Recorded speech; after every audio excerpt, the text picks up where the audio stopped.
Well, let's pick this up from where we left off. I've entered the DMC, which is basically like the central, like, city in like Neo Scavenger. It's essentially Detroit, mega center or mega, metropolis or whatever. Basically, this is like one of the last vestiges of civilization in the world, and we're basically here to do stuff. Everywhere you go, you'll basically find like these unlicensed power tasks, but basically like get you like these like charges for like electricity stuff, and there's basically other stuff to do in here as well. All right, the junk market. As you navigate the winding alleys of DMC sprawl, you encounter a huge structure fashioned of shipping containers. Throngs of people enter and exit the structure through a doorway on one side. Inside, you can see a thriving bazaar where people trade scavenged items in the light of 1,000 lanterns and bug zappers. The air is thick with sweat, smoke, and the smell of barbecue and spices. This is the sprawl's notorious junk market. Pick up items to purchase them, or drop items to sell them. Alright, so here's the store policies for the first time comers. Hardware and software. If hardware and software is not switched on and unlocked, the vendors will only pay the hardware's value as if it were empty. Items will then be appraised by a specialist and resold at full price. Medicine. Vendors will only pay a nominal fee for unidentified pills. Pills will then be identified and sold at full price. When in doubt, verify the vendor's purchase price before selling items to them. All sales are final. Alright, so we go in here, I'll basically see like the vendor. So this is like one of like one of the ways you can basically like vend your items in this game and get a little money. So we can see like there's like some stuff right here. We got broken bottles. There's some water I can actually buy if I want. That'll be good to note, by the way, the water, but whatever. He's got like a sharpened spear in here for a little bit of money. He's got like a cell phone. He's got some cheap memory sticks with like some memory or stuff on them of some sort. Blue jeans. He's got some clean rags. This like 100% Fairgrounds t-shirt. He has a small chunk of meat, which is actually very nice to see. This is actually a good way of getting a little bit of food. He's got a rifle scope in there for like full value. He's got some like rifle rounds. You can find all like the different stuff from like these vendors here. All right, what I'm gonna do with this guy, I'm actually start selling this stuff in here. So I'll like drop in like some of the stuff I have for sale. And you know what? Let's say sell the monkey wrench. I'm gonna go crazy and just sell a lot of crap, I think. And there's another old newspaper. So Ox News, news that 100% bull. That's nice. All right, I think I want to keep this for now. I'll sell a rifle strap. I'll sell the bullets because I don't really have any use for bullets at the moment. And there's like your money over here, by the way. So you can see like, you basically have like this like, sort of like ongoing money system in this game. Very important. I'm actually going to buy this small chunk of meat so I can like eat it myself. Same with like, cure meat. Cure meat is basically like dried meat. And I can actually show you that off a little bit in the game too if I want at some point. Alright, well, it doesn't look like there's a whole lot of useful stuff for me in here, but whatever. There's stuff in here of note.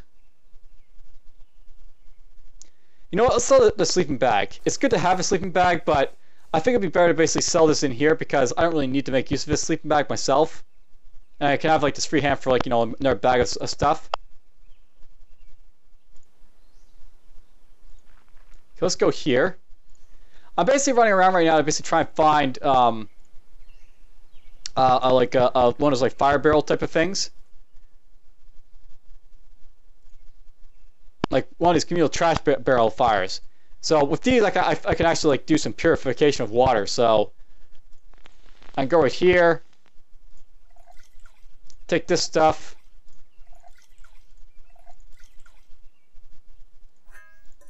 and there we go. Can like sterilize some water for drinking. So boom, boom, and boom. So there's some boiled water for myself. Now I can like drink my fill of like water. So boom, boom. Let's eat this meat too. So we'll use this meat a little bit. Now note that you have to be very careful with cure meat because it actually decreases your hydration when you eat it. But I've got like all this like sterilized water to drink, so it's fine. And I can put these into the water bottles for, you know, selling if I want. I can actually sell these water bottles if I want at some point, which is cool.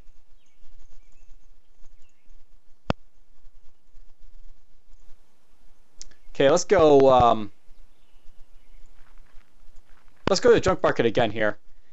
And I'm actually going to sell off, like, you know, one of the waters here.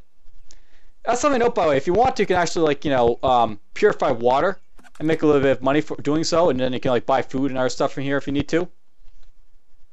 So we'll buy, like, you know, some of this, like, you know, stuff here. Fill it with water, and we'll come back and sell it for a little bit of money. There's, like, some very cheap ways, basically, you can make some money here, is what I'm basically trying to get at.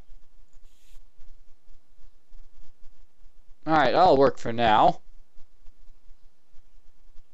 And yeah, there's actually a meat cleaver in here if I want to for a weapon, but we won't worry about that. It kind of sucks that it doesn't have any bag type of items in here, but whatever. I'm not going to worry about that too much. Huh. Someone actually left some water here, of all things. And there's a bag of some use, so keep that around. This bag's starting to have it, which is not good, but whatever. I'll have to get a new bag at some point. And there's like one of the DMC guards. Basically, these guys guard the DMC, these black guys in leather. That's why I was like, you know, so happy to see one of those guys, because they're basically friendlies. And if I want to, like, you know, see this guy, search, and we can offer a talk. So, was that a 55 by 2? Oh. He stopped speaking to his radio, disappointed at the interruption. What do you need? So if you want to, you can exit here if you want to, or you can say, like, how do you get to DMC? Are there any nearby cities? What's the story of the swamp? What's the story of the swamp? What's the story of the swamp? Chemical wash, he responds quickly. Nobody's permitted down there. Highly toxic. Yeah, but why? Some crops got out of control back in the day, had to burn them with chemicals. His radio pipes up, and he turns slightly from you, then he walks away speaking to the mic. So yeah, basically these guys will, like, you know, be guarding the area. So now you're in the same area as this guy. There's a stranger right there. He's probably a looter. Down here, squeezed between the DMC southern wall and the Great Swamp, proverbial hard place, you find a place boasting vacancy, St. James Parkade. So here's where you can sleep in this place if you want to. I don't need to sleep, but basically if I want to, I can sleep for, like, you know, 24 hours if we need to. And we'll search this guy. Whoever was there ran away, apparently. I think it's this guy right here. Let's try talking to this guy. Sorry, man, I gotta go. Alright, well, he offered a ceasefire and just ran away. Well, that's fine with me. We're gonna basically do some, you know, purification of water. So let's just, you know, get some water from this stuff here. And you know what? I should probably start cleaning these rags at some point too, so I can make some money from them. Basically, clean rags are another way you can make a little bit of money. Just take some, you know, clean rags, boil them and stuff. Or you know what? We're not gonna worry about that just yet. I have to get a fire source. I don't feel like doing that just yet. So let's get some water. We'll put it into this stuff here.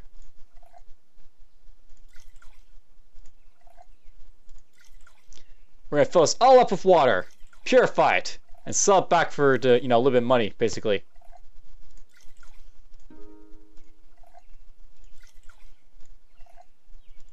So we'll do that with all the water here. Then I'll start moving back to, like, you know, one of his campfire places. I'll start doing some crafting. If I want to, I can actually craft, like, you know, some, like, you know, dirty rags into, like, clean rags. So I could do that right now.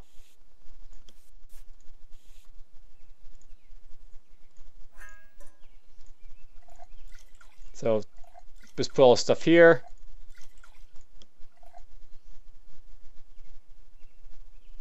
Is that enough? Oh, I don't have enough turns anyway, so it doesn't really matter. Put that right there. And we'll end our turn. So many DMC guards, but I'm happy to see them. Offer to talk. What seems to be the problem? I can ask about local gangs. I could ask for any work around here. Hear anything interesting? Let's ask about local gangs. Any gangs I should be watching out for around here? The guard seems suddenly interested. Yeah, definitely. Could be some crooked sprawlers around, but gangs aren't unheard of around here either. He looks past you. Bad mutters are the worst of them. Damn cannibals, you ask me. We got some butcher boys too. Looking back at you.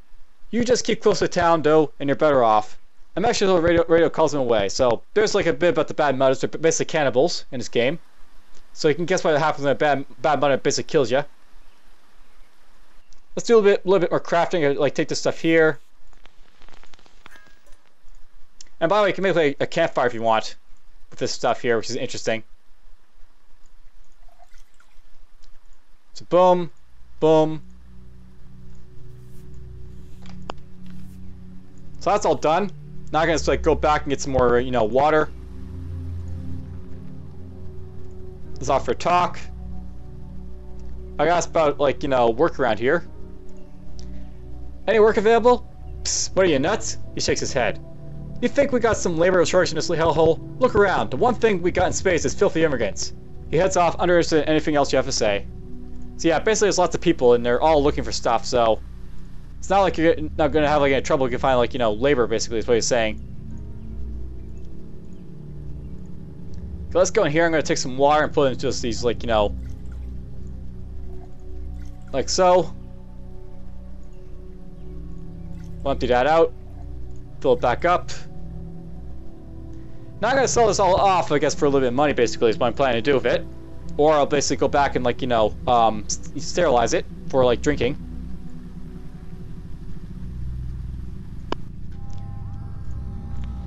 And in the background, you hear a nice little OST, because it's always fun to hear the OST.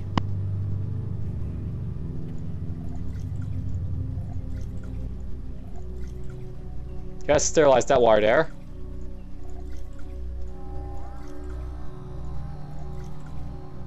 Alright, we'll start boiling some water.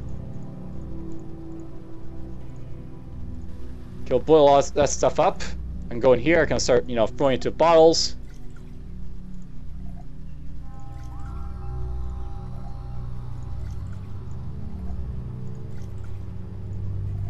Now, as you can basically see, sterilized water basically gets you like, you know, 10 for basically sterilizing it. So if you do the work, you basically get 10, you know, money for it, which you basically use to like, you know, make food and stuff like that. Buy food rather from here.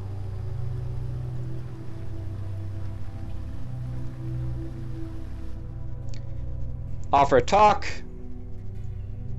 and let's see if you heard anything interesting. Heard anything interesting lately? Why do you people always ask that? He asked rhetorically. Seriously, you think we just collect rumors for the first ragman that wanders into town? He leaves, incredulous. So there's that done. You've basically seen all the stuff they basically say, more or less.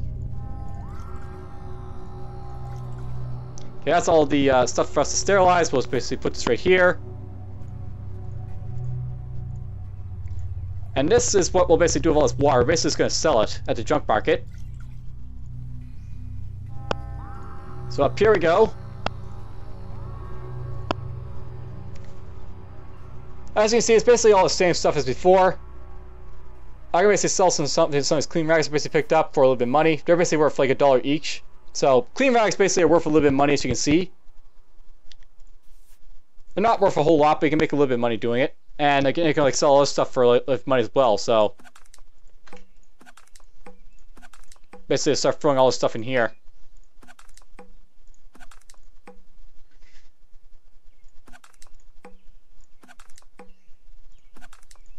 We'll throw it out, I guess, for now.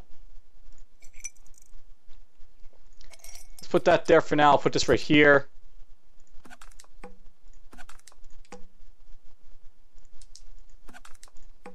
This plastic bag's gonna, you know, bite to dust soon, so I'm actually gonna just try and like, you know, empty it a little bit so I don't keep using it. You know, let's keep our hands empty for now. So I'm basically back for scavenging work at this point. And, you know, I made a little bit of money doing stuff.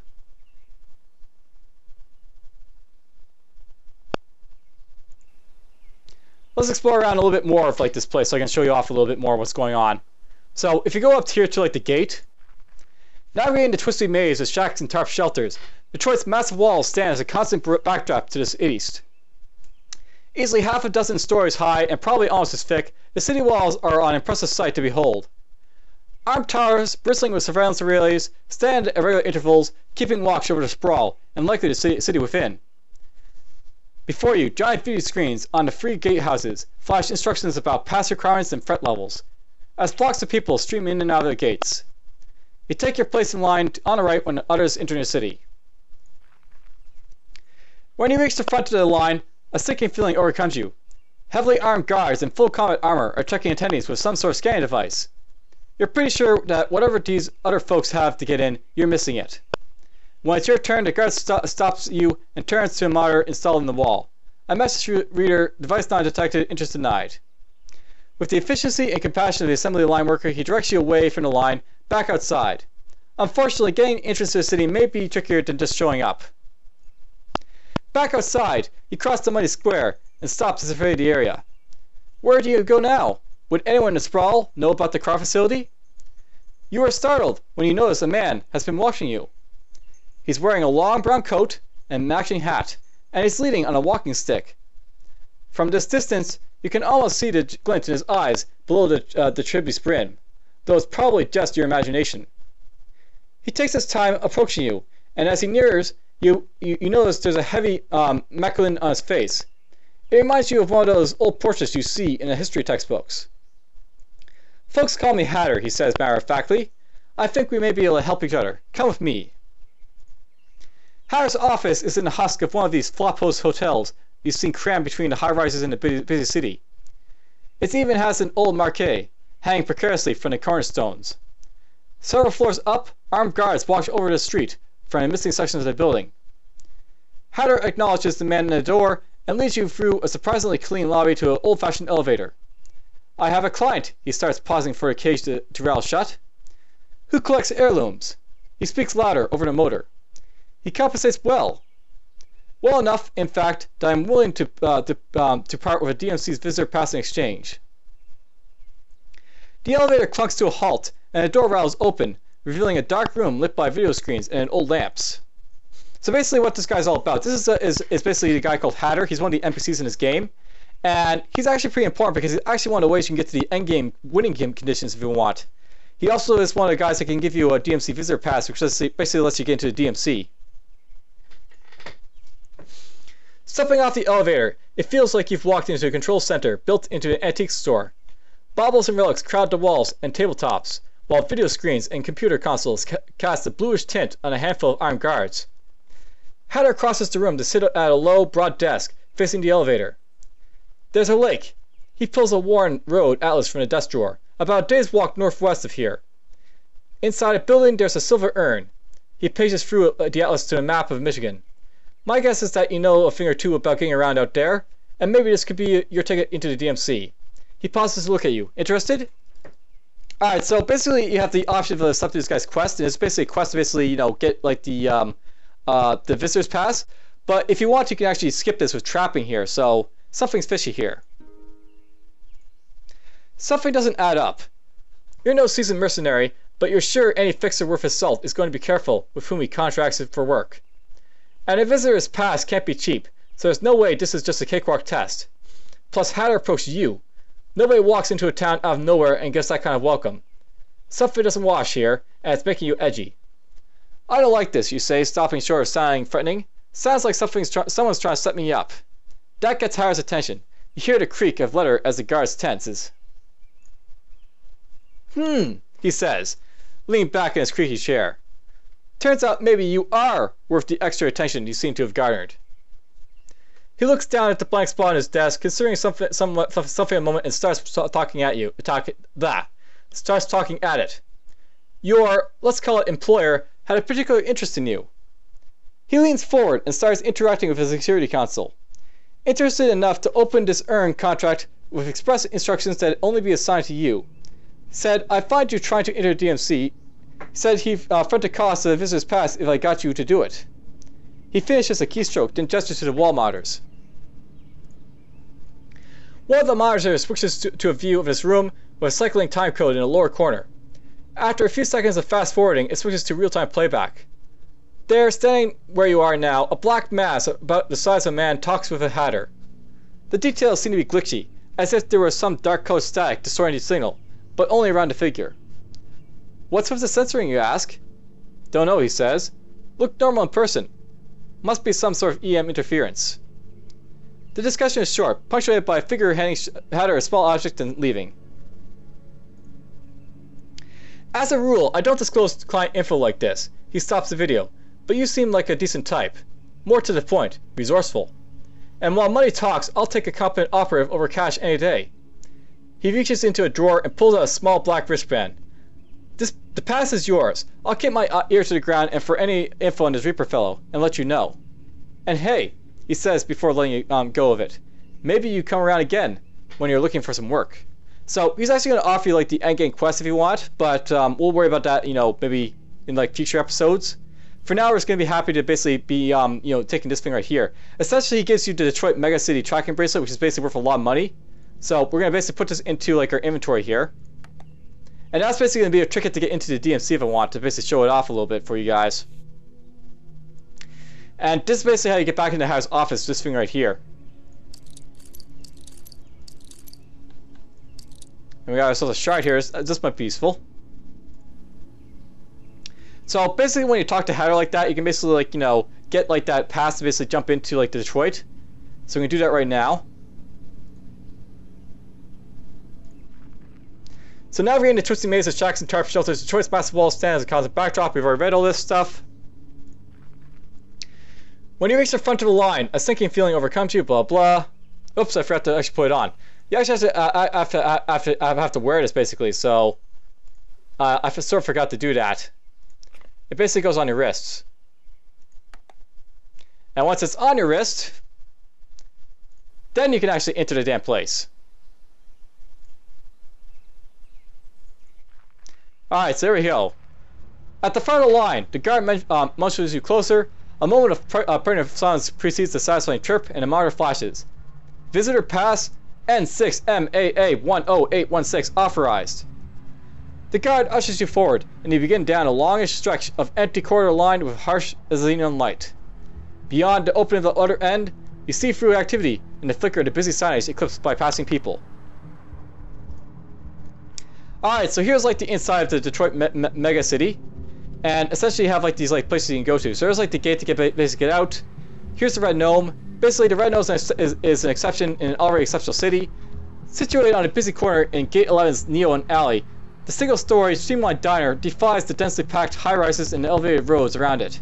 In fact, several adjoining buildings seem to grow over the diner, using the precious space above its roof. It seems almost untouchable in an otherwise claustrophobic war of glittering skyscrapers and backstreet overpasses. Even before entering, you get the sense that there is something unusual about the place. For one thing, despite a prodigious amount of tagging on every surface, the diner is left unmarred, as if those around it know better than to try. However, that ominous thought doesn't seem to deter anyone's hunger. A line snakes out from the takeout window under a sign boasting real soul food, real meat. So if I want to, I can leave the Red Gnome here, but let's just actually enter to get a little bit of a bite to eat, so to speak. Pushing through the stainless steel door, a rush of warm, greasy air fills your nose, replacing the damp coolness from the outside. Your stomach irps almost instantly in anticipation of whatever you smell on the grill. The decor is somewhat less inviting, however. Despite a number of lights, most of them seem incapable of dispelling the dimness of the space. And sepia-stained curio along the walls seems to capture more of the creepy awkwardness of the diner's history than nostalgia. Padded stools line the long countertop, and the booths run the length of the outer wall, sporting ripped vinyl benches. A stark pattern of 1-inch tiles dots the floor. Not surprisingly, in retrospect, the takeout line was so long, still an open seat and a warm meal are promised land compared to eating condensed soup in the rain. You shove your stuff into the empty booth and start paging through the laminated menu. So here's like the stuff we can basically get. We can get ourselves some, fried chicken, a mac and cheese, red beans. There's like the price for it.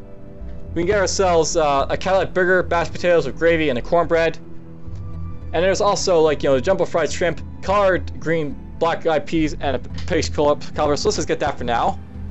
So order a combo 2. Alright, so there we go. Your player ate a hearty meal. Your eyes fixate on the kitchen door. You wait impatiently for the food. It doesn't even have to be ordered. You'll gladly accept the misdelivered plate. When it does arrive, you have to restrain yourself from going feral on the dinner. With some effort, you take a controlled bite of the first piece of shrimp. Your mouth floods with saliva. There's a stinging sensation radiating from the side of your tongue as the flavor drips over it. Pecking around a plate, you sample the sides, mixing them with your mouth. The savory flavors complement each other, rounded out by sweet and sour of the peach. You consume the entire meal without regard for the world around you. As you pick the last morsel from the plate, you feel a sensation that has eluded you for days. Fullness. You sit back and rest of the diner comes back into focus. The waiter scribbles something on her receipt and places it on the table before you, then clears her plates. A moment of giddiness strikes you as you realize you've finished the meal without worrying about rain, concealment, or tracking predators.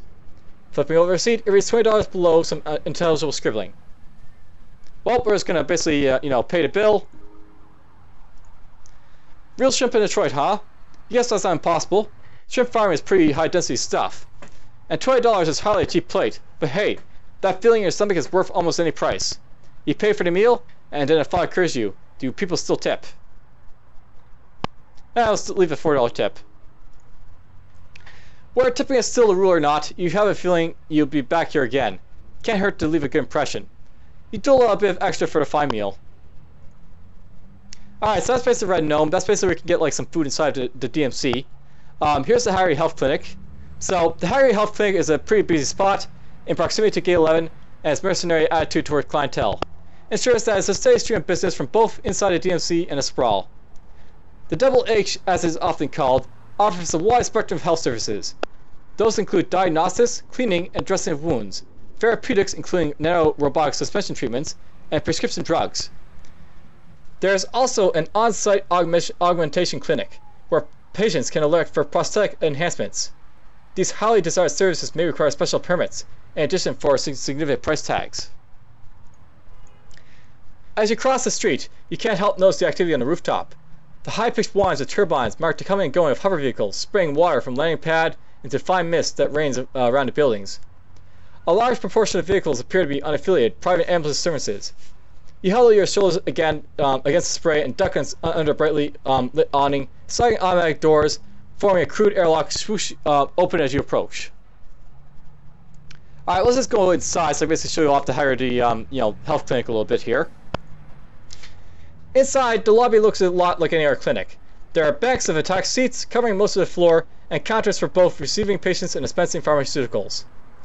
Dominating the right wall, near a hallway and a developer bank, is the LED sign displaying currently serviced customers. Letter and number combinations update at random intervals as nurses escort patients to and from the room.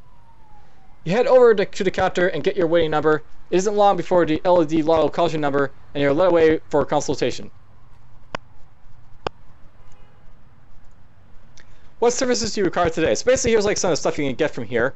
You can basically get some like painkillers if you want. You can get like some sedatives. There's like a core body temperature regulation, which is good if you're like in hyperthermia type of area. You can get rehydration if you need it, or micronutrition if like you're really dying of thirst or hunger. A full diagnostic workup, some cleaning and dressing of wounds if like you're injured or something like that. There's like prescription like antibiotics if you need them. There's a broad-based robotic supplement you can take into the field if you need it. And there's also blood transfusion if you need it as well. And upstairs for prosthetic and augmentation procedures. So Haggerty Health also offers several elective procedures which involve implanting devices and replacing tissue. Before receiving any such procedures, the patient must undergo preliminary testing for eligibility, as not all patients are good candidates for synthetic implantation or augmentation surgeries. Some procedures will require additional testing, and in some cases, special permits or authorizations. You begin speaking with the attendant, who reviews your eligibility test results. Fortunately, initial testing seems to indicate that you're eligible for augmentation prosthesis. You're given a catalog of procedures currently offered by Haggerty. So basically, these are stuff you can do for yourself. You can basically get artificial eye replacements. You can get night vision into your eyes. You can get telescopic upgrades, basically give you binocular type eyeballs. And you can also have eye surgery, basically corrects any defects in your eyes if you have those as well. So you can basically do a whole lot of stuff here, obviously. So that's some of the stuff up here. Down here you've also got the concrete forest apartments, so we'll go here perhaps. Arriving at the concrete forest apartments, you immediately see the real resemblance. Towering structures stand at regular intervals like giant artificial trees. Criss-crossing laundry lines, string lights, and contra-code balcony modifications complete delusion. Below the ground is an organic patchwork of community gardens and trash heaps. gutted husk of cars and playgrounds, those who call the forest home, and those who sleep in the shadow. It feels a bit like a street fair collide with a refugee camp in a ghetto. You step into the block and start looking around. There's a canteen truck strategically positioned curbside near the main walk. People are lined up at the illuminated side window, and a mixture of steam and smoke steam from the openings. Nearby, music booms from where a crowd has gathered. It's a bobbling shoulders and legs from here, but you can see a car hatchback sticking up near the center. One of the towers has a C-store at the ground level. That's a convenience store, basically, if you don't know what that is, a corner store. A lonely few are inside, but it doesn't seem very popular. And there's an ambiguous knockoff vendor barking at passers-by. Now, if I want to go to the canteen truck, but that's basically just another place to eat. So let's maybe check out the C-store. In major towers like this, you'll often find convenience stores on the ground level. Like what one would find in a gas station, it's filled with things that work in an emergency, but nothing for which you dedicate a visit. The craft space is filled with bottled drinks, junk foods, and over-the-counter drugs, and impulse buys. So basically, I'm going to start shopping if I want to. So pick up items to purchase them. You can't sell items here, however. So this isn't a junk market, by the way. You can't vendor stuff here, but if you want to, you can have a look for stuff here. So here's like some stuff you can buy. You can buy vodka if you need it, and as you see, it's worth a lot to basically get the liquid gold stuff. There's also some disposable plastic bags, which is awesome, because this one's getting damaged, and I don't really want to make use of that one just yet. So we'll buy some of these perhaps. You can also get some painkillers if you need them. They're worth quite a pretty penny. There's some plastic water bottles here. There's actually soup and soup cans, so you can actually get canned soup if you want for eating. There's lighters and lots of stuff in here basically. AA batteries. All of this stuff is in here basically.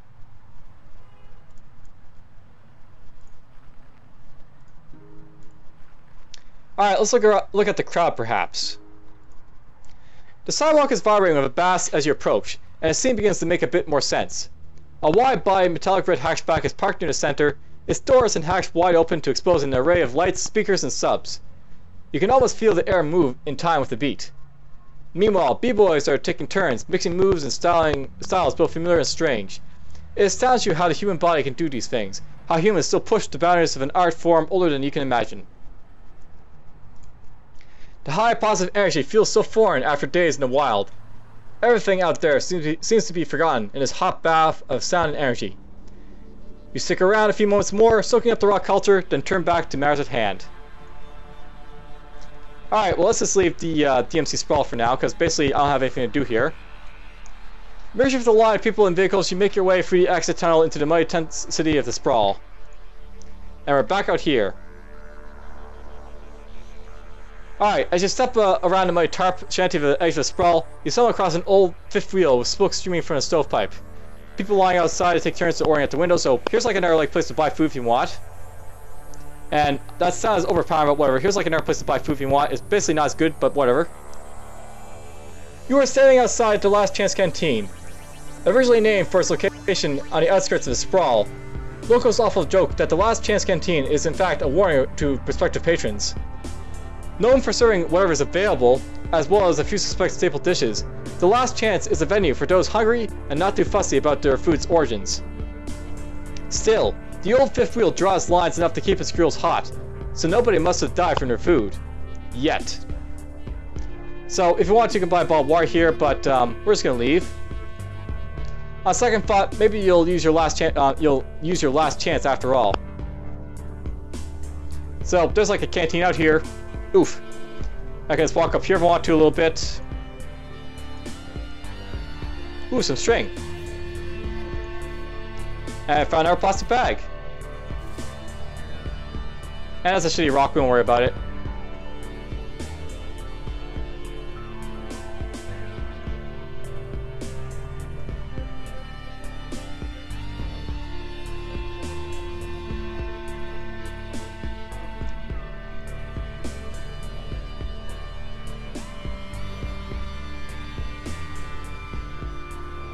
Alright, we're just gonna walk this way a little bit.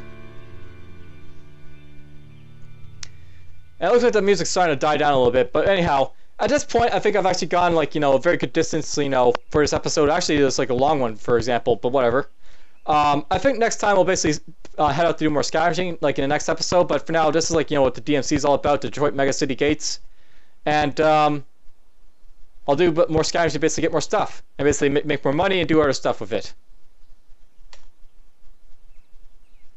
You know, I kind of wish to escape with this exit like this, but whatever. I'll see you guys in the next one. For now, take care.